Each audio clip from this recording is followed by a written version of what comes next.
ಬೆಟ್ಟದ ಭೈರೇಶ್ವರ ಟೆಂಪಲ್. ಅದು ಸಿಕ್ಕಾಪಟ್ಟೆ ಚಳಿ ಮತ್ತು ಮಳೆ. ಹಾಗೆ ಅಲ್ಲಿ ಎರಡೇ ಶಾಪ್ ಅಂಗಡಿ ಇರೋದಲ್ಲಿ ಅಂಗಡಿಗೆ ಹೋಗಿ ನಾವು ಟೀ ಎಲ್ಲ ಕುಡ್ಕೊಂಡು ಬೇಕಾದಂಥ ಐಟಮ್ ಎಲ್ಲ ತೊಗೊಂಡು ಹಾಗೆ ಸುತ್ತಲೂ ಒಂದು ವೀಡಿಯೋ ಮಾಡಿಕೊಂಡು ಈಗ ಮತ್ತೆ ಮುಂದೆ ಹೋಗ್ಬೇಕಲ್ಲ, ತುಂಬ ದೂರ ಹೋದಾಗ ಅದೆಲ್ಲ ಆಗೋದಿಲ್ಲ ಅಂತಲೇ ಈಗ ಒಂದು ವೀಡಿಯೋ ಮಾಡಿ ತೋರಿಸ್ತಾ ಇದ್ದೀನಿ ಹೇಗೆಲ್ಲ ಉಂಟು ಅಲ್ಲಿ ಅಂತ. ಬೆಳಗ್ಗೆಯಿಂದ ಕೂಡ ಯಾರು ಕೂಡ ಬ್ರಷ್ ಮಾಡಿದಿಲ್ಲ, ಹಾಗೆ ಟೀ ಕುಡ್ಕೊಂಡಿದ್ದು ಈಗೆಲ್ಲ ಬ್ರಷ್ ಮಾಡ್ತಾ ಇದ್ದೀವಿ. ನೀವು ನೋಡ್ಬೋದು ಅಲ್ಲಿ ಕಾಡಲ್ಲಿ ಹರ್ಕೊಂಬರುವಂಥ ನೀರಲ್ಲಿ ಹಾಗೆ ಚಿಕ್ಕದಾಗಿ ಥರ ಫಾಲ್ಸ್ ಟೈಪ್ ಕಾಣ್ತಿದೆ. ಅಲ್ಲೇ ನಾವು ಗಾಡಿ ತಲುಪಿಸಿ ಇಲ್ಲೇ ನೀರು ಬರ್ತಾಯಿದೆ, ಇಲ್ಲೇ ಫ್ರೆಶ್ ಅಪ್ ಆಗುವ ನೀವು ನೋಡ್ಬೋದು ಅಲ್ಲೆಲ್ಲ ನೀರನ್ನ.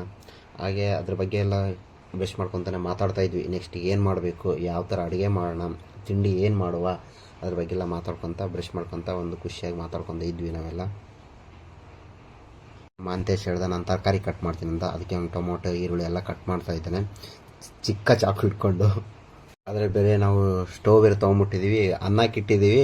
ಅದು ನೋಡಿದ್ರೆ ಆಚೆಯಿಂದ ಈಚೆಗೆ ಸ್ವಲ್ಪ ಹಾಲಾಡ್ತಿತ್ತು. ಹಾಗೆ ಕಷ್ಟಪಟ್ಟು ಏನೇನೋ ಮಾಡಿ ನಮ್ಮ ಹುಡುಗರೆಲ್ಲ ಸೇರಿ ಅನ್ನ ಮಾಡಿದ್ರು. ಹಾಗೆ ನಾವು ಇದೇ ಕಾರ್ ತೊಗೊಂಡೋಗಿದ್ದು, ಅದು ಬೇರೆ ನಮ್ಮ ಫ್ರೆಂಡ್ ಇದೆ ಅಲ್ಲಿದ್ದಾನಲ್ಲ ಅವಂದೇ.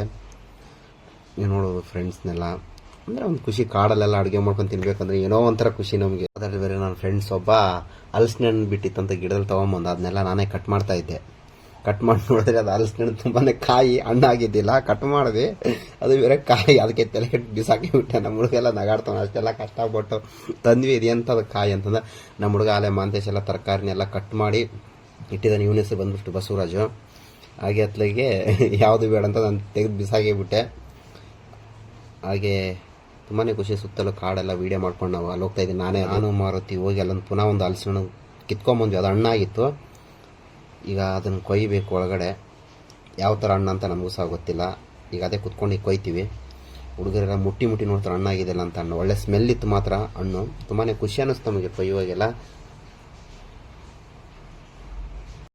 ಆ ಪಾತ್ರೆ ಕೈ ಆಡಿಸುವಾಗಂದ್ರೆ ಅದು ಆಚೆಯಿಂದ ಆಚೆಯಿಂದ ಓಲಾಡ್ತಿತ್ತು. ಹಾಗೆ ನಮ್ಮ ಹುಡುಗ ಒಬ್ಬ ಕೈಯಲ್ಲಿ ಹಿಡ್ಕೊಂಡು. ಆದರೆ ನಾವು ತಂದಿರೋದು ಸ್ವಲ್ಪ ಗ್ಯಾಸ್ ಸ್ವಲ್ಪ ಆಚೆ ಅಳ್ಳಾಡ್ತಿತ್ತು, ಅದು ಕರೆಕ್ಟಾಗಿ ಕೂರ್ತಿದ್ದಿಲ್ಲ 4 ಸೈಡು.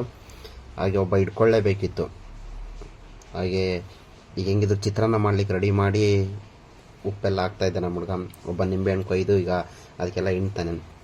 ತುಂಬಾ ಖುಷಿ ಅಲ್ವಾ ಫ್ರೆಂಡ್ಸ್ ಎಲ್ಲ ಸೇರ್ ಮಾಡ್ದಂಗಂತ ನಮಗೆ ತುಂಬಾ ಒಂದು ಒಳ್ಳೆ ಎಂಜಾಯ್ ಮಾಡ್ದಂಗೆ ಅನಿಸ್ತು. ಅಂದರೆ ಇನ್ನೊಂದು ಸಾರಿ ನಾವು ನೆಕ್ಸ್ಟ್ ಟೈಮ್ ಟ್ರಿಪ್ ಮಾಡಿದಾಗೆಲ್ಲ ಇದೇ ಥರ ಮಾಡ್ಕೊಳುವಂತ ಎಲ್ಲ ಮಾತಾಡ್ತಾ ಇದ್ವಿ ನಾವೆಲ್ಲ.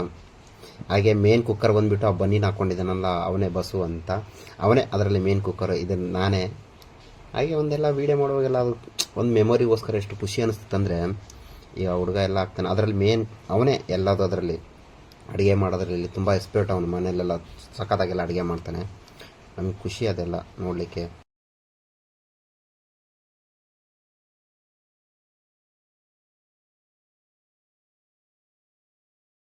ಅದ್ರಲ್ಲಿ ಏನು ಮಾಡ್ತಿದ್ದೆ, ತಟ್ಟೆ ಹಿಡ್ಕೊಂಡು ರೆಡಿ ಆಗಿಬಿಟ್ರೆ ನಮ್ಮ ಹುಡುಗರೆಲ್ಲ. ಈಗ ನಾಷ್ಟ ಮಾಡಬೇಕು, ಬೆಳಗಿಂದ ನಾವು ಏನು ತಿಂದಿಲ್ಲ.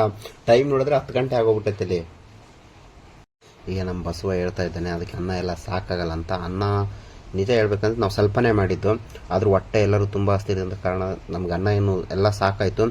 ಹಾಗೆ ಅನ್ನ ಮತ್ತು ಒಗ್ಗರಣೆ ಗೊಜ್ಜು ಇದೆಲ್ಲ ರೆಡಿ ಮಾಡಿಕೊಂಡು ಅವನು ಎಲ್ಲ ತಟ್ಟೆಗೆ ಹಾಕ್ತಾ ಇದ್ದಾನೆ. ನಮ್ಮ ಮಾರುತಿಗೆ ಹೇಳೋದು ಹೊಟ್ಟೆ ಕರಗಿಸ್ಬೇಕು ಅನ್ನೋ.